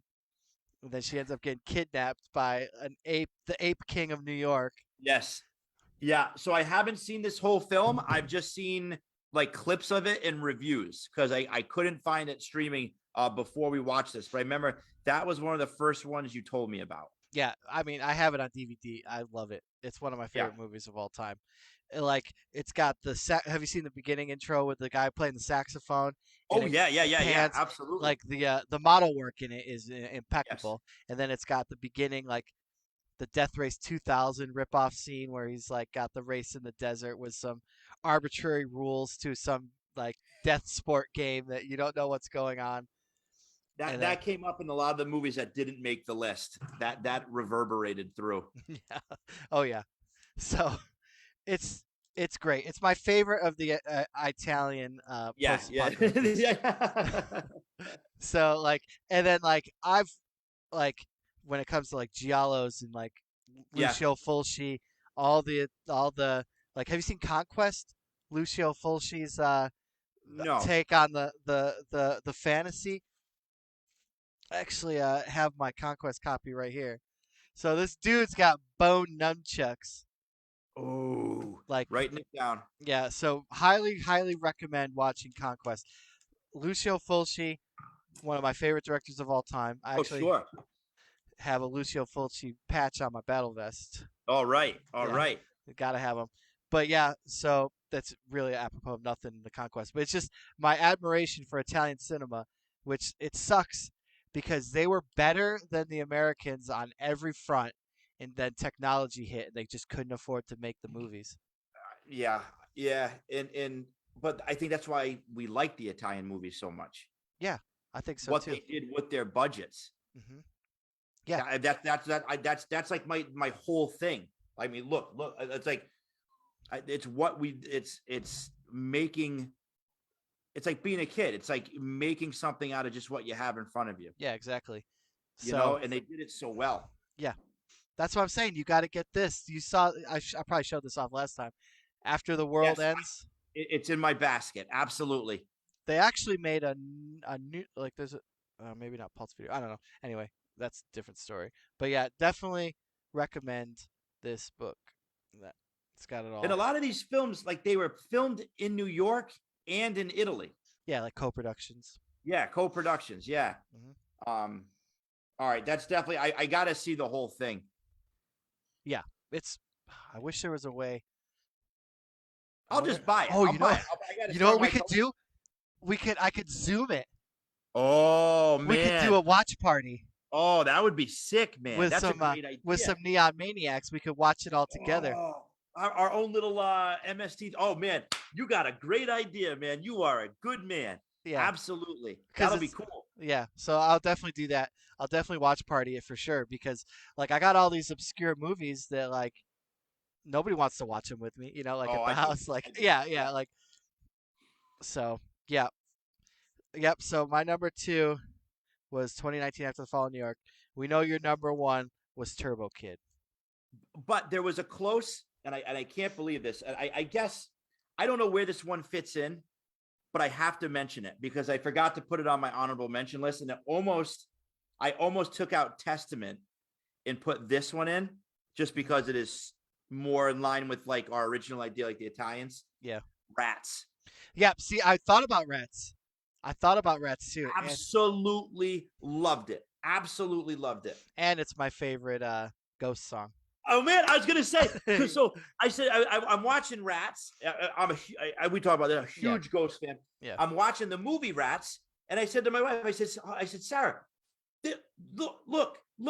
She goes, what are you talking about? I said, Rats and Rats. She goes, oh yeah, because we've gone to see Ghost so many times together, but that's where man, Papa, he always actually Cardinal in this Yeah. case. You He know, can't get. he's our age. Is he really? hmm Oh, all right. So yeah, he knows what's going on. But yeah, Rats Yeah, but and the ending of Rats oh yeah, was amazing. yeah, that's such a great Italian movie. It certainly is. I really love that one. So I got it before I end my list. I got to give it like a golden crown. Just kind of just I can't let that one not get on film. Me saying The golden reel, Joey's golden reel, golden reel Rats. Rats. I and experienced it for my first time this week. you know what's interesting too is the Ghost video for Rats has such a Hammer horror look to it. Yeah, it does. Yep. Yep. Yeah, it's amazing. There's another show, Hammer Horror. Yeah, I'm not well So versed in the Hammer films. I'm not either. So, I'm not. are you aware of the movie? Speaking of Hammer films, the Hammer Shaw Brothers co-production, Legend of the Seven Golden Vampires. I have not watched it, but I see the poster in my head. I haven't watched it. I've wanted the VHS pretty much half of my whole life.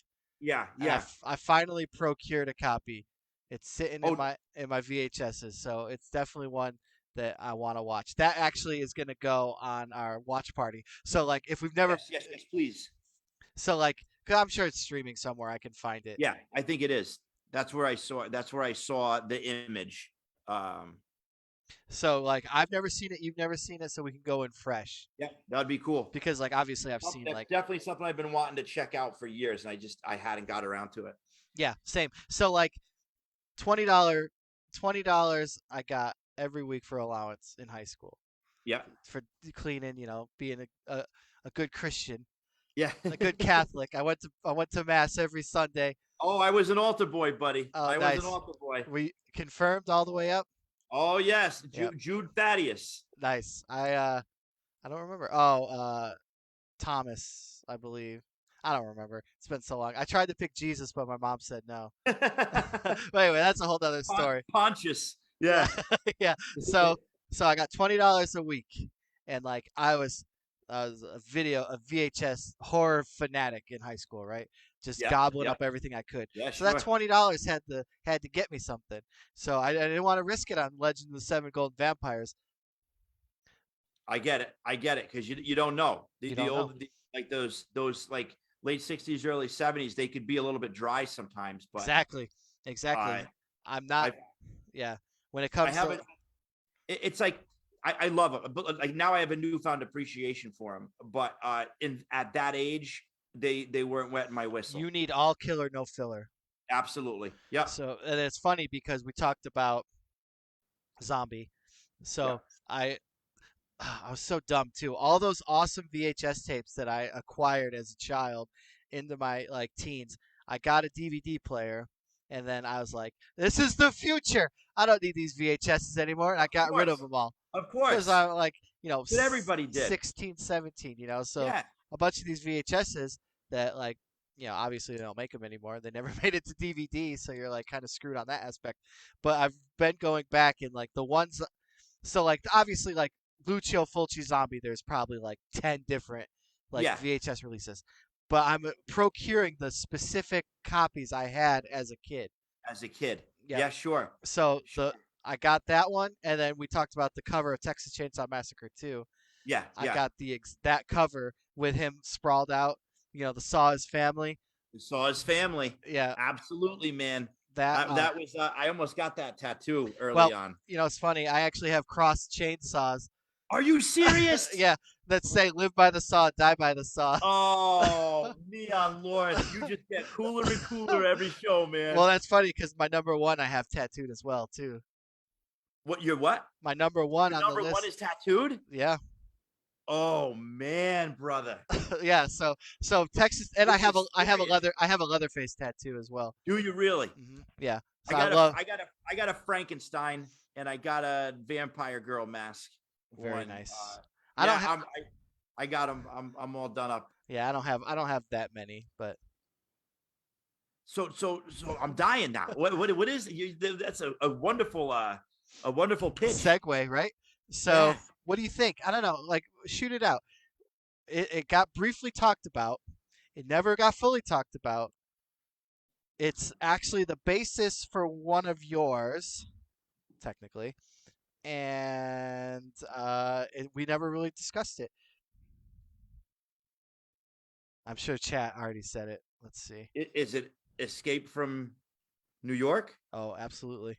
Oh yes, awesome, awesome. Yeah, I got, So what's the tattoo? Snake Plissken Oh tattoo. my god. It's the cover with him with the rifle in front of the Statue of Liberty.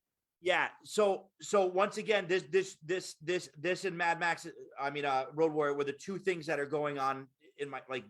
Do I include them on the list or is it just a given? But yeah, I gotta say, I'm going to agree with you. I'm going to agree with you that this. I'm gonna pull back on mine. I think now that this is out there, there's no doubt about it. Yeah. So like, yeah, I know we talked about. I really talked up Road Warrior being the gold standard, but Escape from New York to me is the gold standard. But then again, people could argue that it's not post-apocalyptic in some ways Why not? because The city's leveled. All right, order is gone. yeah, the city's been turned into a prison state, but the rest of the country's has soldiered on though, right? But if New York is a prison state, the whole world might as well be. That You is know? true. Yeah, I mean, yeah. So no, and then You. Escape from L.A. you got too as well. Yeah, sure. But New York was my favorite between the two. Oh, I mean, obviously, like Escape from L.A. suffers from being made in the '90s. Yeah. This it's an interesting discussion overall because it really did when you said post-apocalypse. I'm like, oh, it's going to be after the nuclear bomb goes off and somebody's trying to survive with the mutants. But the dystopian approach is really the one that speaks to me, and I think that's why Escape from New York. Just the absolute power, the decay of the urban environment, and lack of resources, and this sort of this pseudo technology. I think that it just gets everything together. Yep. It's that cassette futurism for sure. Futurism. I heard you use that before, and I really like that. So yeah, and it's got a great plot. President's plane goes down, gets shot down over New York that's turned into a prison. Yeah. And then they call in the Snake Plissken. Best name. Yeah, absolutely. So like to pull him out of retirement, of course, like that trope to like he's prison like death sentence for Yeah, like you're dead. You're dead if you don't do it. yeah, like it's like another chef's kiss. This is my golden reel and my number one. Like Yeah, that's great, man. It's established so many tropes. Yeah, like the weaponry is awesome. The soundtrack's amazing. John Carpenter. Yeah. God, that guy, I love that guy. He's just I'll do the music too. I'll do everything. Yeah, he's the Robert Rodriguez of his time. Wow, good choice, man. I got to give you that one. That is definitely I think I'm going to go back and watch that again before bed tonight. Oh, really? You're going that late? It's already 10:45. Well, I got to fall asleep to something. Yeah, usually I can't watch a movie when I fall asleep. I like it because it seeps into my head and I have weird dreams. So yeah, it's weird, but it's a really really good movie. Like speaking of like VHSs owned as a child, right? Taxi Driver. Oh yeah, oh man, there's like Taxi Driver. I call them like the yellow crime films because there's just like this sepia gross thing about it. It's like Taxi Driver. Yeah, not really Giallo, you're right. But it's like the American Giallo. Taxi Driver. What's the one? I'm gonna say the wrong one. It's not the Travolta. Midnight Cowboy. Yeah. Midnight Cowboy. I was gonna say Urban Cowboy. That's a whole different story. Midnight Cowboy, Taxi Driver, and Dog Day Afternoon. Mm-hmm. Like that kind of gritty 70s crime, like where you're just losing your mind. Those are all awesome. Yeah. Yeah. But on VHS, they have a special patina to them. Mm-hmm. Yeah. That makes them even dirtier. So like, yeah. So my first experience with Taxi Driver was, I think it was probably like a 10-year anniversary, 15-year anniversary one, where it's got Travis Binkle on the cover, like he's like silver, like kind of like shiny silver, with just the mohawk, and you're just like, what is this? Yes. Like, and then I actually 5-finger discounted it from Bradley's. You had a Bradley's? Yeah, in the mall, in the Arnett Mall. I know. Did you really? I don't want to like. Hopefully, my mom's not watching this episode. Well, you learn from it. You learn. We all make the prodigal son. He returned. You learn from it. But So I didn't know you had Bradley's up there. Did we talk about that last time? I think we did because I was Caldor. Yeah, yeah, yeah. yeah. Oh So wow, yeah. wow. You still have it? No, it's Oh, I like the the Bradleys was I don't even know what would be in that spot now. Probably nothing, but like it like had different things in there like since Bradley's is oh gone. no, no, no, no, no, not the Bradleys. The taxi Oh driver. no. Okay, It was in that initial purge. I see. I have it on DVD, but not the not the VHS one. Not the VHS version. Unfortunately not. Yeah, But those beautiful '70s films like that, man. Those are something else. change I watched Maniac for speaking of turn the knob up on Taxi Driver. I watched Maniac for my first time. Oh yeah. What a Whoa, classic. sweaty and gross. Is that a Tom Savini special effects on that? Yeah, yeah. He gets his head blown off. Yeah, Like that's he's one of true. the first murders. Yeah. I love how he gets into every film. He's cool. Yeah. Like, man, Taxi Driver. What a movie. Set me up for sci-fi. So it's Okay. just all out sci-fi All with right, you, so right? yeah, so that's what I like to unleash you. I like to give you minimal prompts and Yep. see what where the Joey goes. All right. You ever All see the right. movie Unleashed? Speaking No. of it, it's like the No. Jet Li one where they got a collar around his neck, Oh, cool. and I then love like that I idea. want to say Bob Hoskins is Yep. the British like mafia boss that uses Yep. him, and he takes it off, and he's like, "Get him, Daddy," and then he just like goes like ham, like complete kung fu over the top. Okay, so Jared did bring up Clockwork Orange as being post-apocalyptic. Let's Yeah, I would say so. I would say that's a very good call. so okay. Here's my thoughts, if anybody cares. um, I put it in the same thing with the Warriors. Yeah. It's definitely futuristic, and I'd say like dystopian for sure. Yes. A movie I watch at least once a year Yep. because Yep. it's a classic. It definitely is. So I guess I think you just clarified something in my mind. There's dystopian and then there's post-apocalyptic. Right. So I guess post-apocalyptic then as I come out of this experiment, post-apocalyptic is there was a giant traumatic event Hmm. that made resources scarce, Yes. and may or may not have resulted in mutations. Yeah. Give or take. Dystopian then would then be the downfall of normalcy in terms of organized government, all lawlessness, nihilism. Yeah. So Which I like guess, I yeah, did. Don't get me wrong, Jared, because he said fair enough when I brought up my case. I did consider it. I do consider it like. I mean, Clockwork Orange is like 24 hours away from a post-apocalyptic movie. oh sure, So like anytime, like so it's hard. It was hard, and it's one of my favorite movies of all time. So like it was hard not to put it on there and talk about it. But I consider it, yeah, more of a dystopian future movie than post-apocalyptic. I think it leads in the apocalypse. Just the fact that they have that kind of treatment at the end means that these kind of things are building up. Yeah, absolutely, absolutely. Yeah. Oh, that's great. Well, this has been it's made me think uh about a lot of stuff. But I like the one thing I really am leaving with is the consideration of dystopian versus apocalypse, but definitely how the two are really a Venn diagram, and there's that middle part of what happens in between what happens between something like Testament and Turbo Kid. Exactly. And then it also leads on to like the difference between like Blade Runner and like Escape from New York Mad Max style. Absolutely.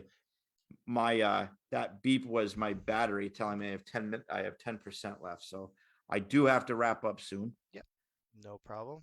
But this one was we've opened up so many more doors. Yeah, see Bradbury, here's Dick. here's the thing. Here's what's dangerous. This episode versus the last episode when we were on a time crunch, we didn't go off on tangents as much. But, I think yeah. tangents are part of the pasta, So buddy. Like, yeah, absolutely, it's part of the sauce. if you had to recommend, I'm gonna go to the store tomorrow. If you had to recommend one Philip K. Dick book for me to start with, what would it be? I mean, do androids dream of electric sheep off the rip, right? All right. Or a scanner darkly. All right. I would go do androids dream of electric sheep because that's the Blade Runner one. So it's like that's like one of the authors that's always been on my list, and I haven't cracked it yet. Well, I mean, like he, the government came to his house and like broke his safe open and destroyed all of his manuscripts and stuff because of whatever he was writing was pretty close to. Oh, Yeah, that's a little spicy. that wow. All right. I'm going to the book barn tomorrow, and I'm gonna try to pick up Hell House, and because I know they have the Matheson one on the shelf, and the Electric Sheep.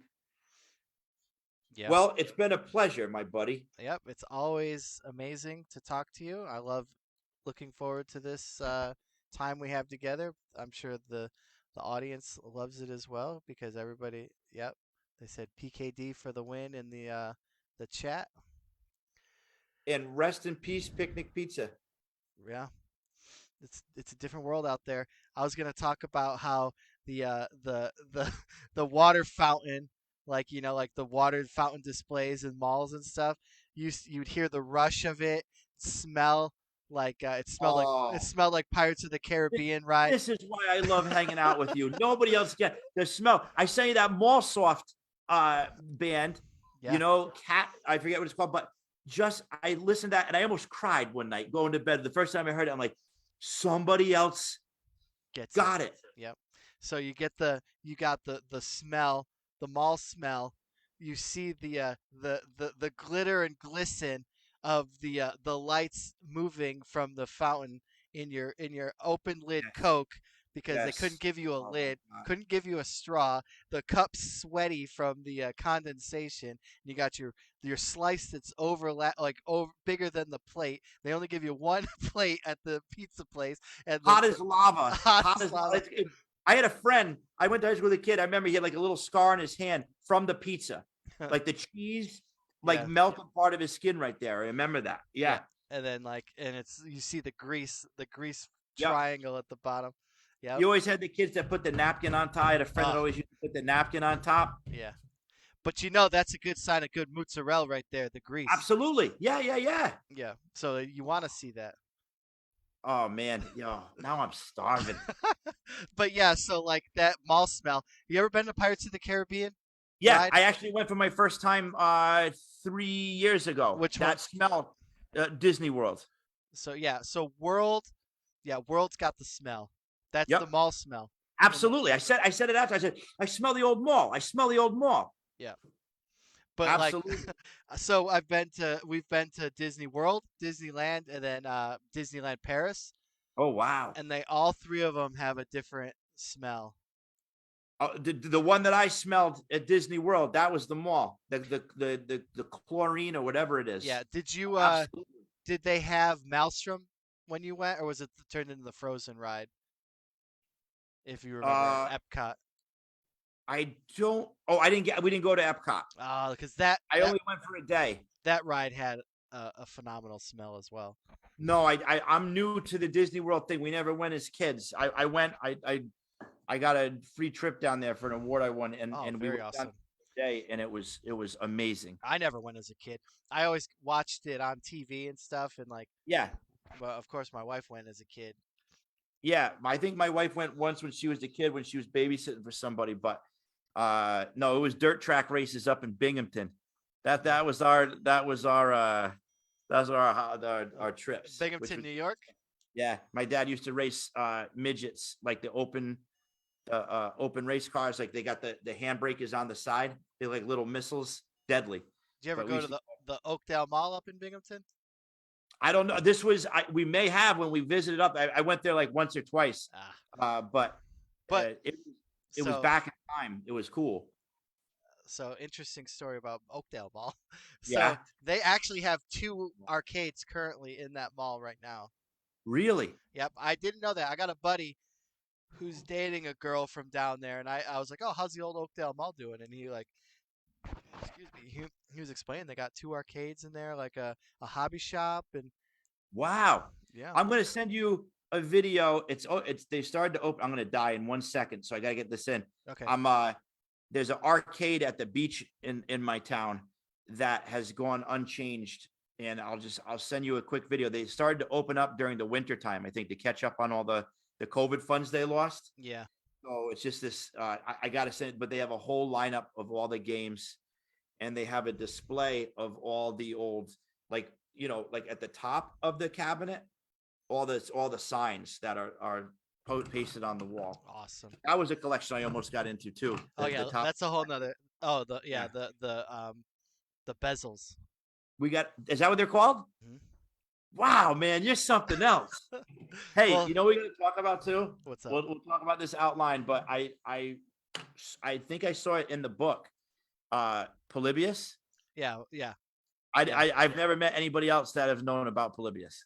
Just wait, I actually have rules, in-game Neon Lord rules that when you come across the arcade, that you actually like play it and stuff happens. I think we got to do a WPH thing with a Polybius type. Oh, absolutely, thing. absolutely. Okay, yeah, I don't want you to die and then just let all the Yeah, people. I'm down to 3. It's going fast. It's red. Okay, all right. But Well, yeah, Paisans, thank you for listening to us. I'm sorry for the tangents, but that's what makes it fun. yeah. I'm all about the tangents. Tangents will never die. Thanks for checking us out. Joey's got WHPA, Ninja City, Darkest Dice. Goodman Games sells all his stuff. You can hit him up on Instagram. He's newly on Facebook, so he's probably dead. It looks like he's frozen. Oh no. Got me And on Instagram now. you Thank are you for that. you are hosting. So if you die, I die. So we gotta hurry. But yep, thank All you. right. This will be on YouTube if you didn't catch anything. We'll see you guys next time for sci-fi with Joe, and have a good night. Neon Lords of the Toxic Wasteland will be right back. But first, a word from our sponsors.